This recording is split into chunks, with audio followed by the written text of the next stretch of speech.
دوستو، اگر آپ نے ابھی تک ہمارا چینل رہنمائی روحانیات کو سبسکرائب نہیں کیا تو اس سبسکرائب بٹن پر کلک کر کے ہمارے چینل کو سبسکرائب کریں اور بیل آئیکن بٹن پر کلک کریں تاکہ آپ کو ہماری لیٹسٹ ویڈیو سب سے پہلے مل سکے۔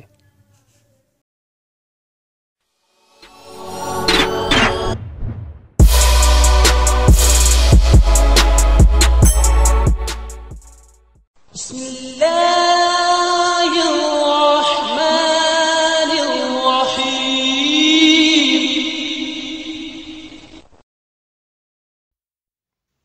اعوذ باللہ من الشیطان الرجیم، بسم اللہ الرحمن الرحیم۔ میری بہنوں، بھائیوں اور میرے عزیز دوستوں، میں گلزار مزمل اپنے چینل رہنمائی روحانیات کی طرف سے آپ کو خوش آمدید کہتا ہوں۔ آج میں دوستو ایک نئی ویڈیو کے ساتھ حاضر خدمت ہوں جس کا عنوان ہے تسخیر خلائق۔ دوستو، آج کے دور میں دکاندار ہو یا ڈاکٹر ہو یا وکیل ہو یا غرض پیر فقیر ہو یا پھر سیاسی صورتحال کا سامنا ہو، کوئی لیڈر ہو، تو ایسے دوستوں کے لیے عوام کا ہجوم ہونا ضروری ہوتا ہے۔ اور اگر ایسے حالات میں ہجوم نہ ہو تو ایسے لوگوں کی کوئی روزی کا حساب نہیں ہوتا، یعنی کہ سلسلہ روزگار بہت کمزور ہوگا۔ تو ایسے میں انسان اپنی طرف سے بہت سے ہتھ کنڈے آزماتا ہے کہ ایسے حالات میں ہجوم ہو جائے، عوام کا ہجوم ہو جائے یا رجحان ہو جائے، اور اگر ایسا نہ ہو تو انسان بہت پریشان حالات میں آ جاتا ہے۔ کیوں کہ اکثر ہم نے دیکھا ہے کہ ایک دکاندار ہے، مثال کے طور پر آپ ایک بات کا جائزہ لے لیں، اگر ایک دکان کے پاس دوسری دکان ہو، یعنی کہ دو دکانیں ایک ہی چیز کی ہوں، ایک ہی ان پہ سامان بکتا ہو، تو اکثر دیکھا ہے ایک کی سیل زیادہ ہوتی ہے، ایک کی کم۔ ایسا کیوں ہوتا ہے؟ صرف اس لیے ہوتا ہے کہ ایک کے پاس تسخیر ہوتی ہے، دوسرے کے پاس تسخیر نہیں ہوتی ہے، لہٰذا ایک سیل زیادہ کرے گا، دوسرا کم کرے گا۔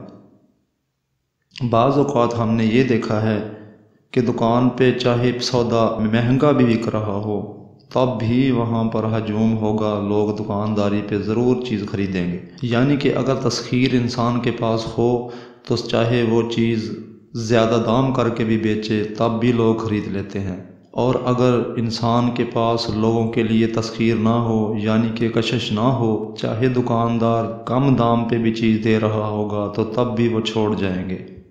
اور اگر سیل زیادہ ہوگی تو صاف ظاہر ہے کہ روزی کے حساب بھی زیادہ ہی ہوگا، یعنی کہ روزی کی جو مقدار ہے وہ زیادہ ہو جائے گی۔ اور پھر جس دکاندار کے پاس سیل نہیں ہوگی وہ بیچارہ پریشان ہوگا۔ اسی طریقے سے جو ڈاکٹر حضرات ہیں ان کے لیے بھی ہے، یا وکیل ہیں ان کے لیے بھی ہے، اور ان کے لیے بھی ہے جو پیر فقیر ہوتے ہیں، وہ چاہتے ہیں کہ لوگ آئیں ہمارے پاس۔ یا پھر اکثر ایسا ہوتا ہے کہ میاں بیوی کے اندر اتفاق نہیں ہوتا ہے، ہر وقت لڑائی جھگڑا ہی رہتا ہے، بے چینی لگی رہتی ہے۔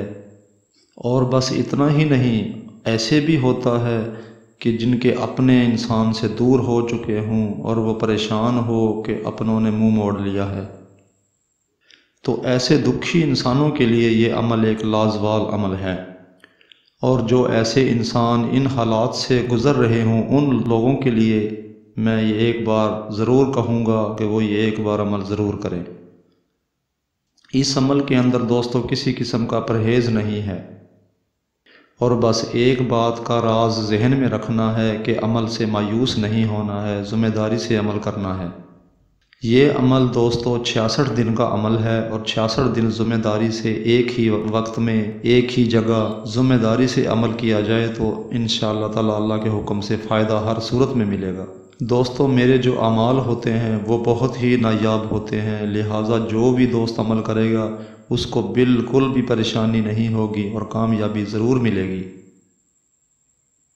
جو الفاظ دوران عمل ورد کیے جائیں گے وہ میں آپ کو بتا دیتا ہوں، وہ یوں ہیں: السلام علیکم یا مسخر سخر لی علی کل مخلوقات بحق یا بدو ہو یا باسطو ان اللہ علی کل شیء قدیر۔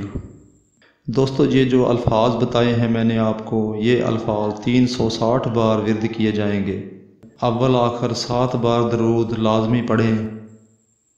دوران عمل 3 یا 2 اگربتی لازمی سلگائیں، اور اگر کسی بات کی دوستوں سمجھ نہیں آئی تو وہ مجھ سے رہنمائی لے سکتا ہے، مگر میں نے اپنی طرف سے کوئی بات پوشیدہ نہیں رکھی ہے۔ امید ہے آپ کو یہ میرا عمل بہت پسند آئے گا۔ دوستو، ہماری ویڈیوز کو آپ شیئر ضرور کیا کریں، کیونکہ ہمارا مقصد دکھی بہن بھائیوں کی خدمت کرنا ہے، رہنمائی کرنا ہے۔ امید ہے دوستو آج کی ویڈیو آپ کو بہت پسند آئے گی۔ ہمارے چینل کو آپ سبسکرائب ضرور کریں تاکہ ہماری اگلی آنے والی ویڈیو آپ تک پہلے پہنچ سکے۔ امید ہے دعاؤں میں مجھے ضرور یاد رکھیں گے۔ اب دوستو اگلی ویڈیو کی آمد تک کے لیے میں آپ سے اجازت چاہتا ہوں۔ خدا حافظ۔